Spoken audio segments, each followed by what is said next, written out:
Oke, kita akan memasuki bagian yang kedua dalam hal peristiwa pemberontakan yang menyebabkan terjadinya disintegrasi bangsa. Peristiwa ini yang disebabkan karena perbedaan ideologi di Indonesia waktu itu. Jadi bagian kedua kita akan membahas mengenai pemberontakan Darul Islam atau Tentara Islam Indonesia atau disingkatnya itu adalah DI, strip TII. Nah, TII atau TII ini sendiri bisa dibilang suatu peristiwa yang cukup besar. Ya, jadi kenapa saya katakan cukup besar?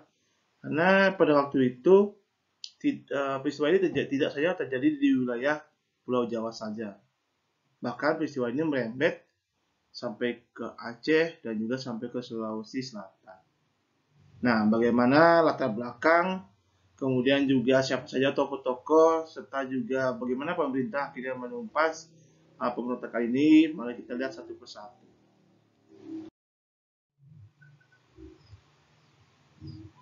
Yang pertama itu adalah DITII di Jawa Barat. Nah, jadi bisa dibilang ini adalah pelopor pertama kali terjadinya peristiwa pemberontakan DITII itu sendiri. Jadi pengagas DITII di Jawa Barat itu adalah Sekar Maji Mardijan Kartosuwiryo atau mungkin beliau dikenalnya sebutannya adalah Kartosuwiryo.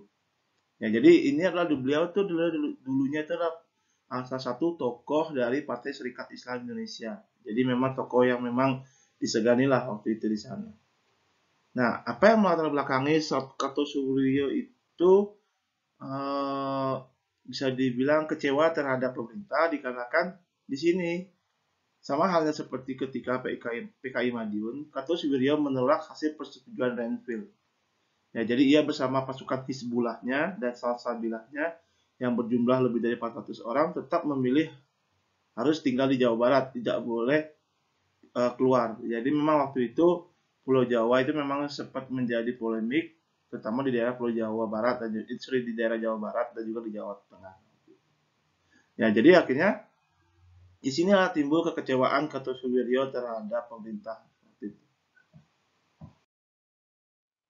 Nah, kekecewaan ini dimulai ketika pada tanggal 25 Januari 1949 terjadi kontak fisik atau perang antara pasukan TNI di bawah pasukan divisi Siliwangi kembali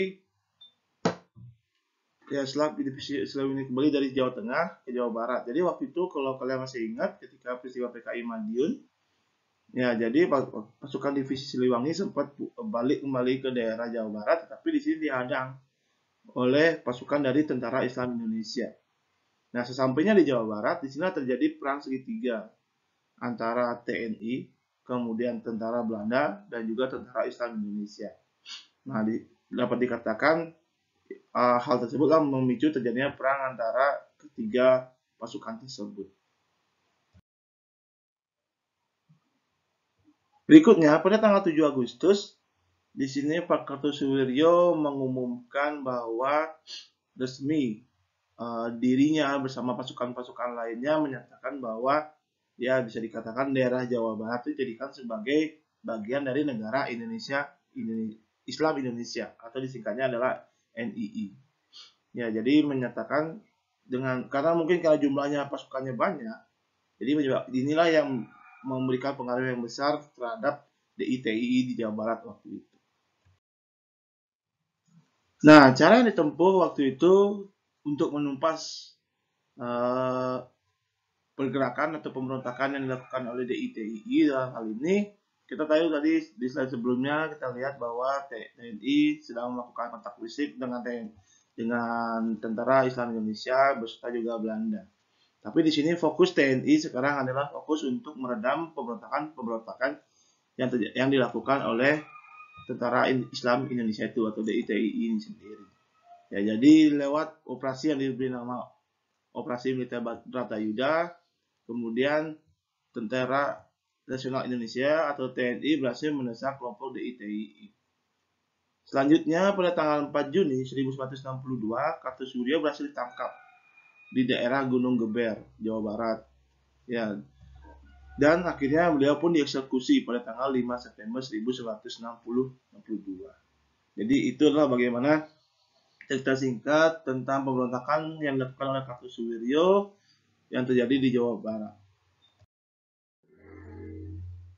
Nah, masih terkait dengan DITII, di sini tadi saya katakan di awal, peristiwa DITII sendiri tidak terjadi di satu wilayah, tapi merebak ke wilayah-wilayah yang lain.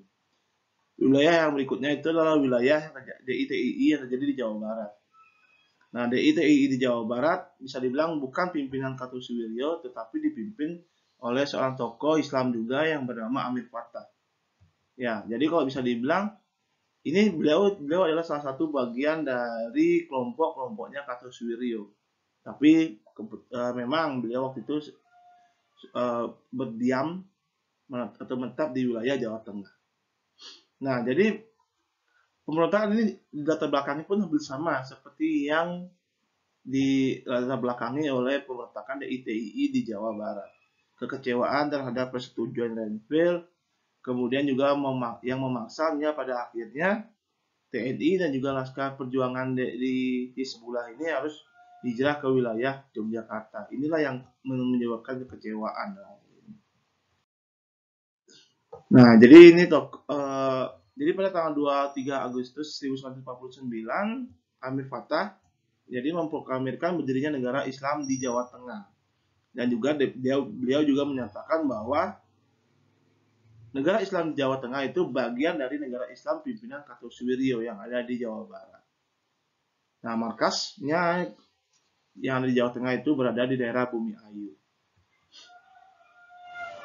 Peristiwa berikutnya yang terjadi adalah pasukan Amir Fattah kemudian melakukan beberapa penyerangan terhadap pos-pos TNI, sehingga menyebabkan ada beberapa anggota TNI yang salah satunya bernama Bambang Supeno gugur.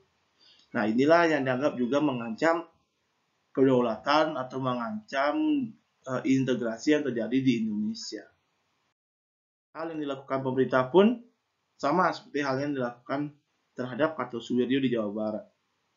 Di bawah pimpinan Letjen Kolonel Bahrun dan juga Sarbini, jadi TNI melakukan penumpasan pemberontakan ya dengan membentuk yang namanya Gerakan Banteng Negara.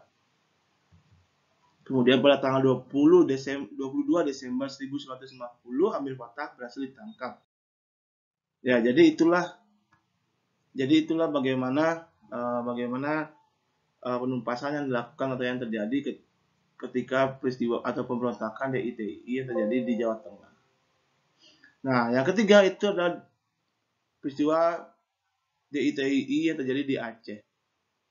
Sama halnya seperti kedua peristiwa sebelumnya di masing-masing daerah tersebut, di sini ada juga timbulnya kekecewaan oleh pemerintah atau oleh rakyat Aceh terhadap pemerintah Indonesia. Jadi waktu itu Aceh yang awalnya dikatakan sebagai daerah istimewa kemudian diturunkan statusnya menjadi Karisidenan di bawah Provinsi Sumatera Utara. Nah, Daud Beriu dan juga pemimpinnya biasa dibilang Daud Beriu itu adalah tokoh yang populer atau tokoh yang disegani di wilayah Aceh, akhirnya kecewa terhadap keputusan pemerintah tersebut. Sehingga pada saat itu menghimpun dukungan dari rakyatnya dan mengobarkan sentimen agama ke dalam permasalahan tersebut.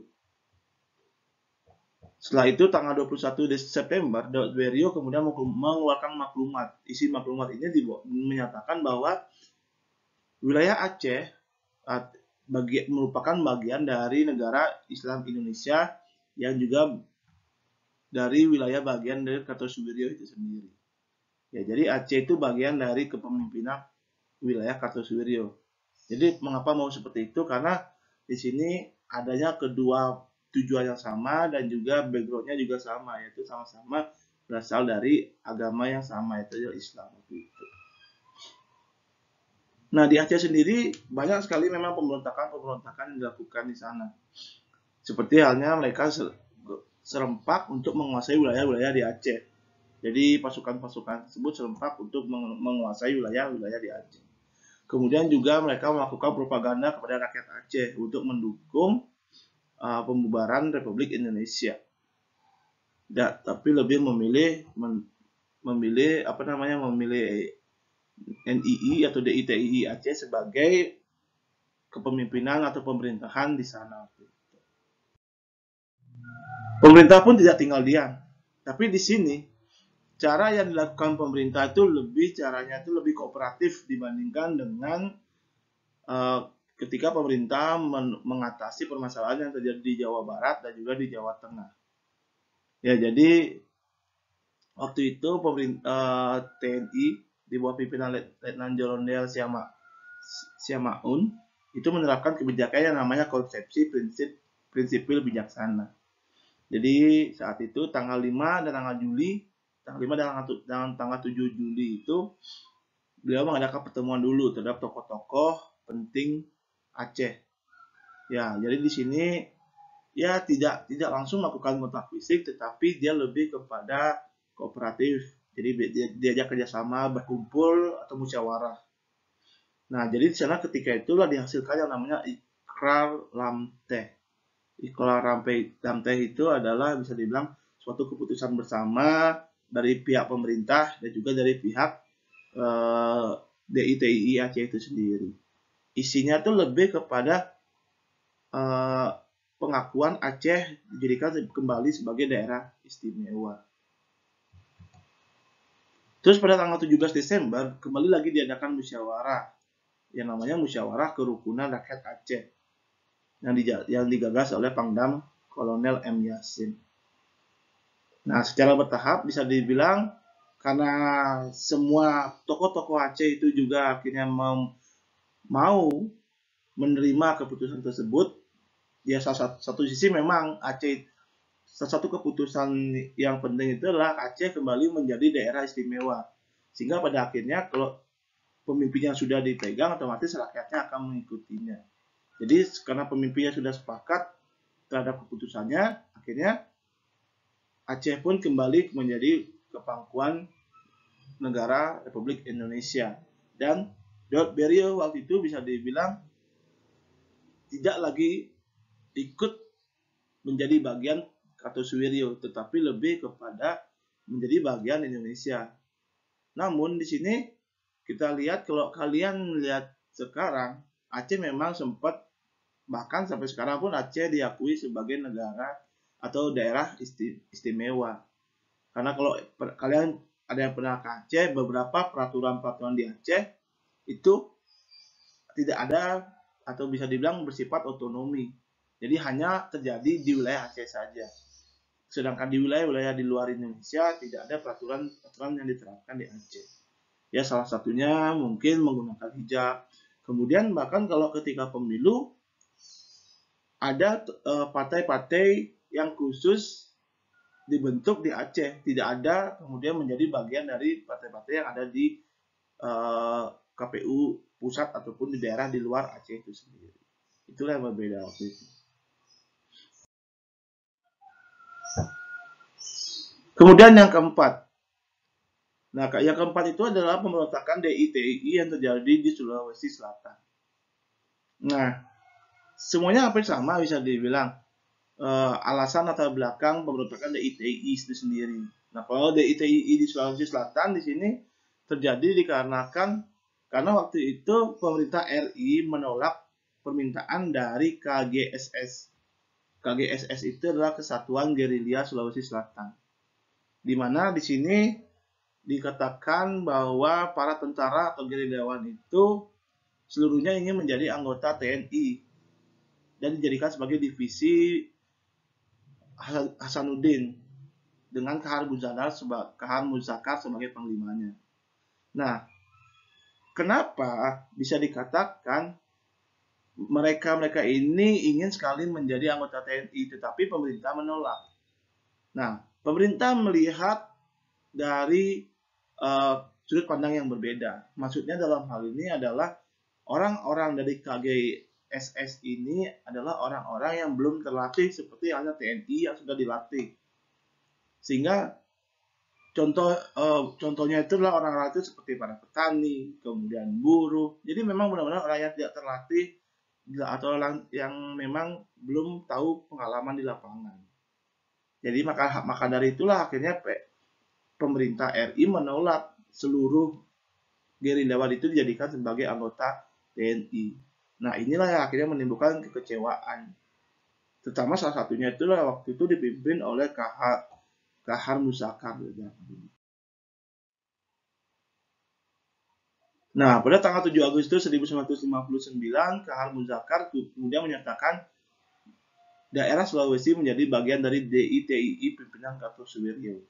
Jadi bisa dibilang ya pamor Kartosuwiryo itu memang benar-benar memberikan efek yang besar terhadap daerah-daerah lain untuk menjadi bawahan atau untuk menjadi bagian yang beliau pimpin itu sendiri. Pemerintah pada akhirnya melakukan tindakan yang lebih non kooperatif ya, karena memang waktu itu pemberontakan yang terjadi di Sulawesi Selatan itu bisa dibilang tidak seperti halnya di Aceh.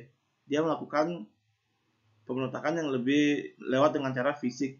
Ya, jadi karena di waktu itu makanya ketika untuk menumpas pemberontakan ini terjadi cukup lama. Ya, jadi pemberontakan ini berakhir setelah si pemimpinnya itu tewas tertembak, yaitu adalah Kahar Muzakar itu sendiri pada tanggal 3 Februari 1965. Ya, lumayan cukup lama dari tahun 53 mereka melakukan pemberontakan sampai akhirnya dilakukan penumpasan pada tahun 1965.